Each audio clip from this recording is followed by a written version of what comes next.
ओम जय श्री जगन्नाथ। मित्रों, मैं पपेस आप सभी भक्त जनों को नमस्कार करता हूँ। तो चलिए सुनते हैं अग्नि पुराण की अगला अध्याय।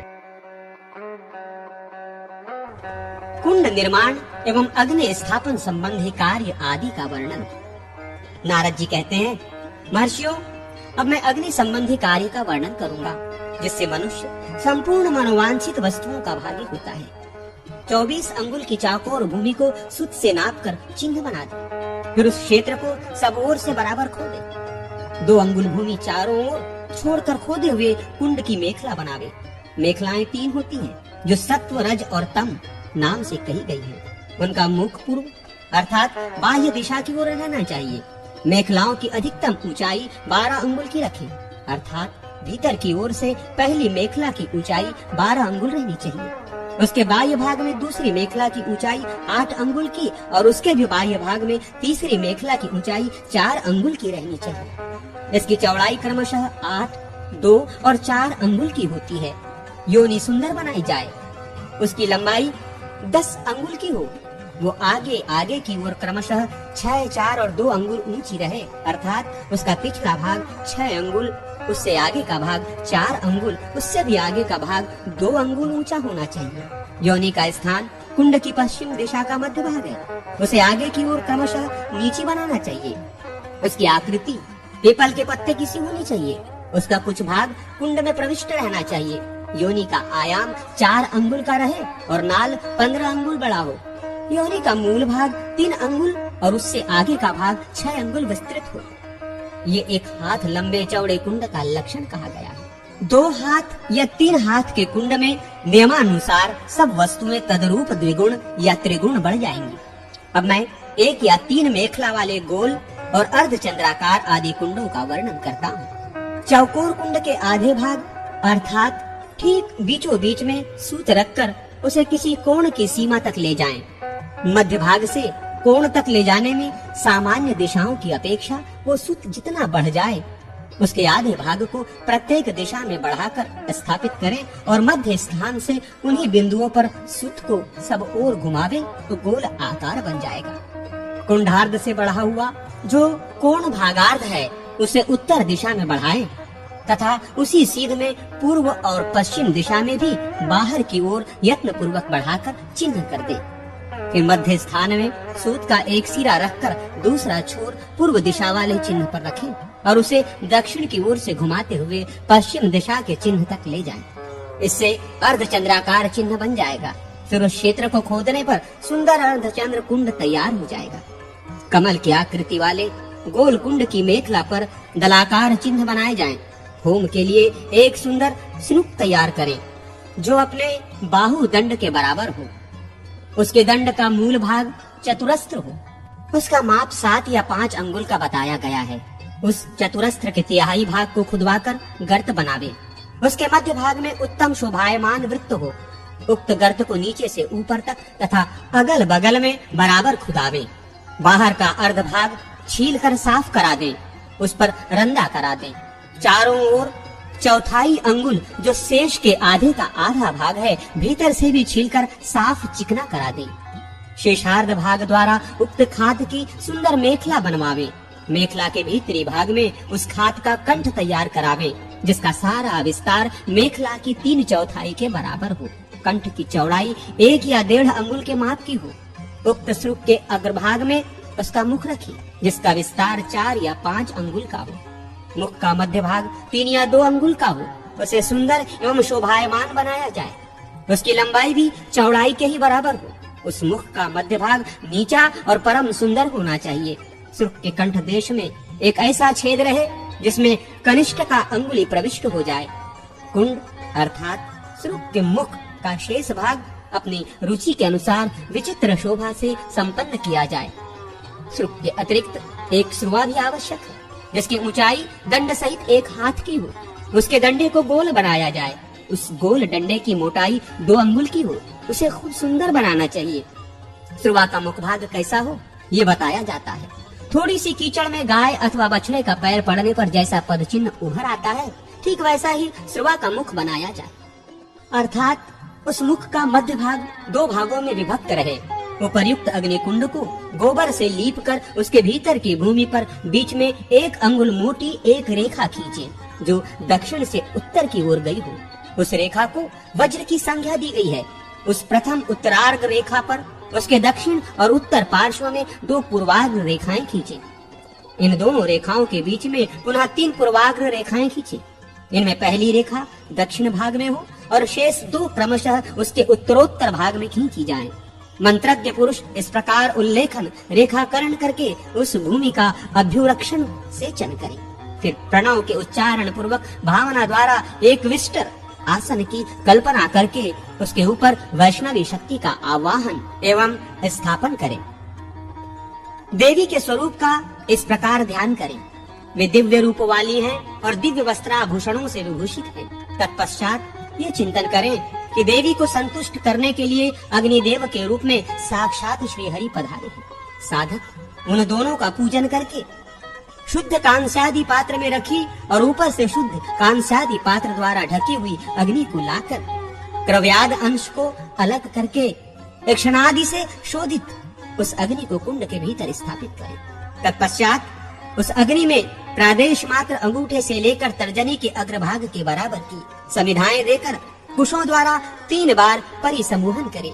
फिर पूर्वादि सभी दिशाओं में कुशास्तरण करके अग्नि की उत्तर दिशा में पश्चिम से आरंभ करके क्रमशः पूर्वादि दिशा में पात्रासादन करें। समिधा, कुशा, श्रुवा, आंजस्थाली, चरुस्थाली तथा कुच्छाशादित घी, प्रणीता पात्र, प्रोक्षणी पात्र आदि वस्तुएं रखें। इसके बाद प्रणीता को सामने रखकर उसे जल से भर दें और कुशा से प्रणीता का जल लेकर प्रोक्षणी पात्र का प्रोक्षण करें। तदनंतर उसे बाएं हाथ में लेकर दाहिने हाथ में ग्रहित प्रणीता के जल से भर दें। प्रणीता और हाथ के बीच में पवित्री का अंतर रखना चाहिए। प्रोक्षणी में गिरते समय प्रणीता के जल को भूमि पर नहीं गिरने देना चाहिए। प्रोक्षणी में अग्निदेव का ध्यान करके उसे कुंड की योनि के समीप अपने सामने रखें। फिर उस प्रोक्षणी के जल से आसादित वस्तुओं को 3 बार सींचकर समिधा के बोझ को खोलकर उसके बंधन को सरकाकर सामने रखें। प्रणीता पात्र में पुष्प छोड़कर उसमें भगवान विष्णु का ध्यान करके उसे अग्नि से उत्तर दिशा में कुश के ऊपर स्थापित कर दे और अग्नि तथा प्रणीता के मध्य भाग में प्रोक्षणी पात्र को कुशा पर रख दे। तदनंतर आज्यस्थाली को घी से भरकर अपने आगे रखें। फिर उसे आग पर चढ़ाकर संप्लवन एवं उत्पवन की क्रिया द्वारा घी का संस्कार करें। उसकी विधि इस प्रकार है। प्रादेश मात्र लंबे 2 कुश हाथ में ले, उनके अग्रभाग खंडित न हुए हों तथा उनके गर्भ में दूसरा कुश अंकुरित न हुआ हो। दोनों हाथों को उत्तान रखें और उनके अंगुष्ठ एवं कनिष्ठका अंगुली से उन कुशा को पकड़े रहें। इस तरह उन कुशा द्वारा घी को थोड़ा थोड़ा उठाकर ऊपर की ओर 3 बार उछालें। प्रज्वलित तृण आदि लेकर घी को देखें और उसमें कोई अपद्रव्य खराब वस्तु न हो उसे निकाल दें। उसके बाद तृण अग्नि में फेंक कर उस घी को आग पर से उतार लें और सामने रखें। फिर श्रुक और सुश्रुवा को लेकर उनके द्वारा होम संबंधी कार्य करें। पहले जल से उनको धो लें, फिर अग्नि से तपाकर सन्मार्जन कुशों द्वारा उसका मार्जन करें। उन कुशों के अग्रभागों द्वारा श्रुक श्रुवा के भीतरी भाग का तथा मूल भाग से उनके बाह्य भाग का मार्जन करना चाहिए। तत्पश्चात पुनः उन्हें जल से धोकर आग से तपावे और अपने दाहिने भाग में स्थापित कर दें। उसके बाद साधक प्रणव से ही अथवा देवता के नाम के आदि में प्रणव तथा अंत में नमः पद लगाकर उसके उच्चारण पूर्वक होम करें। हवन से पहले अग्नि के गर्भाधान से लेकर संपूर्ण संसार अंग व्यवस्था के अनुसार संपन्न करें। मतांतर के अनुसार नामांत व्रत, व्रत बंधांत व्रत, यज्ञोपवीतांत, समार्तांत अथवा यज्ञाधिकारांत संस्कार अंगानुसार करने चाहिए। साधक सर्वत्र प्रणव का उच्चारण करते हुए पूजनोपचार अर्पित करें और अपने वैभव के अनुसार प्रत्येक संस्कार के लिए अंग संबंधी मंत्रों द्वारा होम करें। पहला गर्भाधान संस्कार है, दूसरा पुंसवन, तीसरा सीमोंतनयन, चौथा जात कर्म, पांचवा नामकरण, छठा चूड़ाकरण, सातवां व्रतबंध यज्ञोपवीत, आठवां वेदारंभ, नौवां समावर्तन तथा 10वां पत्नी संयोग विवाह संस्कार है जो यज्ञ के लिए अधिकार प्रदान करने वाला है। क्रमशः एक एक संस्कार कर्म का चिंतन और तदनुरूप पूजन करते हुए हृदय आदि अंग मंत्रों द्वारा प्रति कर्म के लिए 8-8 आहुतियां अर्पित करें। तदनंतर साधक मूल मंत्र द्वारा शुरुआत से पूर्णाहुति दे। उस समय मंत्र के अंत में वौषट पद लगाकर प्लुत स्वर से स्वस्पष्ट मंत्रोच्चारण करना चाहिए। इस तरह वैष्णव अग्नि का संस्कार करके उस पर विष्णु देवता के निमित्त चरु पकावे। वेदी पर भगवान विष्णु की स्थापना एवं आराधना करके मंत्रों का स्मरण करते हुए उनका पूजन करें। अंग और आवरण देवताओं सहित इष्ट देव श्री हरि को आसन आदि उपचार अर्पित करते हुए उत्तम रीति से उनकी पूजा करनी चाहिए। फिर गंध पुष्पों द्वारा अर्चना करके सुरश्रेष्ठ नारायण देव का ध्यान करने के अनंतर अग्नि में समिधा का आधान करें और अग्नीश्वर श्री हरि के समीप आधार संज्ञक 2 धृताहुतियां दें। इनमें से एक को तो वायव्य कोण में दें और दूसरी को नैमृत्तिक कोण में। यही इनके लिए क्रम है। तत्पश्चात आज्य भाग नामक 2 आहुतियां क्रमशः दक्षिण और उत्तर दिशा में दें। उनमें अग्निदेव के दाएं बाएं नेत्र की भावना करें। शेष सब आहुतियों को इन्हीं के बीच में मंत्रोच्चारण पूर्वक देना चाहिए। जिस क्रम से देवताओं की पूजा की गई हो उसी क्रम से उनके लिए आहुति देने का विधान है। घी से इष्ट देव की मूर्ति को तृप्त करें। इष्ट देव संबंधी हवन संख्या की अपेक्षा दशांश से अंग देवताओं के लिए होम करें। धृत आदि से, समिधाओं से अथवा धृताक्त तिलों से सदा यजनीय देवताओं के लिए 1-1 सहस्र या 1-1 शत आहुतियां देनी चाहिए। इस प्रकार होमांत पूजन समाप्त करके स्नान आदि से शुद्ध हुए शिष्यों को गुरु बुलाकर अपने आगे बिठावे। वे सभी शिष्य उपवास व्रत किए गए हों, उनमें पाशबद्ध पशु की भावना करके उनका प्रोक्षण करें। तदनंतर उन सब शिष्यों को भावना द्वारा अपने आत्मा से संयुक्त करके अविद्या और कर्म के बंधनों से आबद्ध हो लिंग शरीर का अनुवर्तन करने वाले चैतन्य जीव का जो लिंग शरीर के साथ बंधा हुआ है ध्यान मार्ग से साक्षात्कार करके उसका सम्यक प्रोक्षण करने के पश्चात वायु बीज यह के द्वारा उसके शरीर का शोषण करें। इसके बाद अग्नि बीज र के चिंतन से अग्नि प्रकट करके ये भावना करें कि ब्रह्मांड संज्ञक हमारी सृष्टि दग्ध होकर भस्म की पर्वताकार राशि के समान स्थित है। तत्पश्चात भावना द्वारा ही जल बीज म के चिंतन से अपार जल राशि प्रकट करके उस भस्म राशि को बहा दे और संसार अब वाणी मात्र में ही शेष रह गया है ऐसा स्मरण करें। तदनंतर वहाँ बीज स्वरूपा भगवान की पार्थिव शक्ति का न्यास करें। फिर ध्यान द्वारा देखें कि समस्त तन मात्राओं से आवृत शुभ पार्थिव तत्व विराजमान है। उससे एक अंड प्रकट हुआ है जो उसी के आधार पर स्थित है और वहीं उसका उपादान भी है। उस अंड के भीतर प्रणव स्वरूपा मूर्ति का चिंतन करें। तदनंतर अपने आत्मा में स्थित पूर्व संस्कृत लिंग शरीर का उस पुरुष में संक्रमण करावे। अर्थात ये भावना करें कि वो पुरुष लिंग शरीर से युक्त है। उसके उस शरीर में सभी इंद्रियों के आकार पृथक पृथक अभिव्यक्त हैं तथा वो पुरुष क्रमशः बढ़ता और पुष्ट होता जा रहा है। फिर ध्यान में देखें कि वो अंड 1 वर्ष तक बढ़कर और पुष्ट होकर फूट गया है।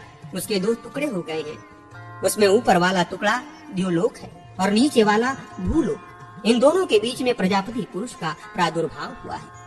इस प्रकार वहाँ उत्पन्न हुए प्रजापति का ध्यान करके पुनः प्रणव से उस शिशु रूप प्रजापति का प्रोक्षण करें।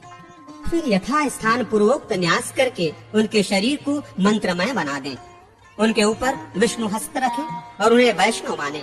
इस तरह एक अथवा बहुत से लोगों के जन्म का ध्यान द्वारा प्रत्यक्ष करें। शिष्यों के भी नूतन दिव्य जन्म की भावना करें। तदनंतर मूल मंत्र से शिष्यों के द्वारा हाथ पकड़कर मंत्रोपदेष्टा गुरु नेत्र मंत्र स्वष्टों के उच्चारण पूर्वक नूतन एवं छिद्र रहित वस्त्र से उनके नेत्रों को बांध दे। फिर देवाधिदेव भगवान की यथोचित पूजा संपन्न करके तत्वज्ञ आचार्य हाथ में पुष्पांजलि धारण करने वाले उन शिष्यों को अपने पास पूर्वाभिमुख बैठावे। इस प्रकार गुरु द्वारा दिव्य नूतन जन्म पाकर वे शिष्य भी श्री हरि को पुष्पांजलि अर्पित करके पुष्प आदि उपचारों से उनका पूजन करें। तदनंतर पुनः वासुदेव की अर्चना करके वे गुरु के चरणों का पूजन करें। दक्षिणारूप में उन्हें अपना सर्वस्व अथवा आदि संपत्ति समर्पित कर दे। इसके बाद गुरु शिष्यों को आवश्यक शिक्षा दें और वे शिष्य नाम मंत्रों द्वारा श्री हरि का पूजन करें। फिर मंडल में विराजमान शंख चक्र गदा धारण करने वाले भगवान विश्वक्सेन का यजन करें।